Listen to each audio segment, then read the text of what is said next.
દોસ્તો, મારી ગુજ્જુની મોજ ચેનલમાં આપનું સ્વાગત છે। આજના વિડીયોમાં આપણે વાત કરવા જઈ રહ્યા છીએ કે ઠાકોર ફેમિલીમાં જુઓ, સંજયભાઈના મમ્મીને આજે હોસ્પિટલે લઈ ગયા હતા તો ડોક્ટરે તેમને આ શું કહી દીધું, શું સમાચાર આપ્યા, બધા જ રિપોર્ટ ચેક કરી અને પછી ફાઇનલી શું ડિસિઝન લીધું, શું ઓપરેશન કરવાનું થયું, તાત્કાલિક કરવાનું થયું, કેન્સલ થયું કે શું કહ્યું, એ બધી જ માહિતી મળશે તમને મારા આ વિડીયોમાં। મારી ચેનલ ઉપર નવા હોય તો ચેનલને ફટાફટ લાઈક, શેર અને સબસ્ક્રાઇબ કરી દો। Full video in Thakor family blog channel દોસ્તો, ફૂલ વિડીયોની લિંક ડિસ્ક્રિપ્શનમાં મૂકેલી છે, ત્યાં જઈ તમે આખો વિડીયો વોચ કરી શકો છો। હવે ટૂંકી ટચુકડી લાઈવ લેટેસ્ટ ટ્રેન્ડિંગ માહિતી મેળવવા કરી દો મારી ચેનલને ફટાફટ સબસ્ક્રાઇબ। તો ચાલો દોસ્તો, વધારે રાહ ન જોતા આપણે વિડીયોની શરૂઆત કરી દઈએ છીએ।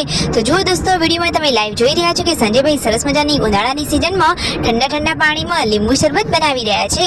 તો ઘરના બધા જ લોકો આ ઠંડુ શરબતનો આનંદ માણવા માટે તૈયાર છે। કાજલ બેનીબા અહીંયા બેઠા છે અને વિયુ ભત્રીજી તેમની સાથે છે। તેમના મમ્મી તો આજે આ નવી સાડી પહેરીને તૈયાર થઈ ગયા છે, તેમને તો જવાનું છે હોસ્પિટલે। શિલ્પા ભાભી અહીંયા રસોડામાં રસોઈની તૈયારીઓ કરવા લાગી ગયા છે। આટલી ગરમીમાં રસોડામાં ઊભો રહેવું એ તો બહુ મોટી બાબત છે। જુઓ તો ખરા કે આટલી ગરમીમાં તેઓ રસોઈ બનાવી રહ્યા છે અને જુઓ રણજીતભાઈ તેમની સાથે મસ્તી કરી રહ્યા છે કે આપણે તો રસોડામાં પણ એસી લાવી દઈએ। પછી જમવાનું રેડી થઈ ગયું અને શિલ્પા ભાભી તો જમવા માટે પણ બેસી ગયા। જમવામાં બનાવ્યા છે સરસ મજાના મસાલેદાર સંભારિયા અને રોટલી અને ઠંડી છાશ, ખાવાની તો બાકી મજા જ પડી જાય। તમને આ જમવાનું કેવું લાગ્યું? શિલ્પા ભાભી તો સરસ મજાની ગ્રીન કલરની સાડી પહેરી છે અને અહીંયા દિવ્યાંશ ભાણાભાઈ તો બહાર ખાટલામાં સૂતા છે અને રાકેશભાઈ એટલે કે લાડકા ભાણાના મામા તો તેને પરેશાન કરી રહ્યા છે, એટલે કે ભાણા જોડે મસ્તી કરે છે। દોસ્તો, રાકેશભાઈ તો જુઓ આટલી ગરમીમાં અત્યારે બહાર કેમ નીકળી ગયા છે, શું કરે છે તમને ખબર છે?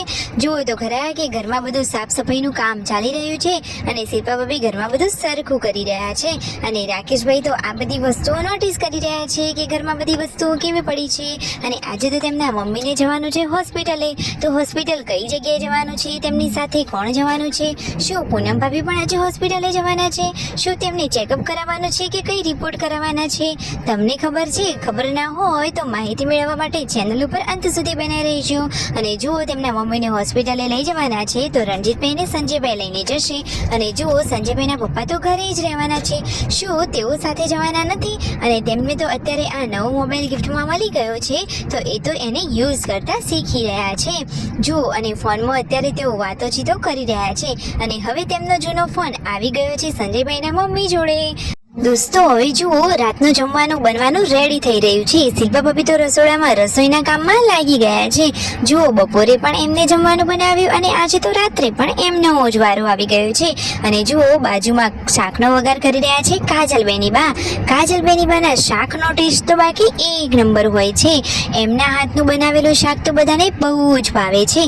તો જુઓ એ અહીંયા જેટલા દિવસ રોકાશે તો મોસ્ટ ઓફ શાકનો વઘાર તો એ જ કરશે। ફાઇનલી બધા લોકો જમવા માટે તો બેસી જ ગયા છે અને લાઇટનો પ્રોબ્લેમ તો એમના ત્યાં બહુ જ રહે છે। તો જુઓ બહાર ખુલ્લામાં અહીંયા પવનની સાથે જમવા માટે બધા લોકો બેસી ગયા છે। કાજલબેન, તેમના ભત્રીજી, તેમના પપ્પા, મમ્મી બધા જ લોકો।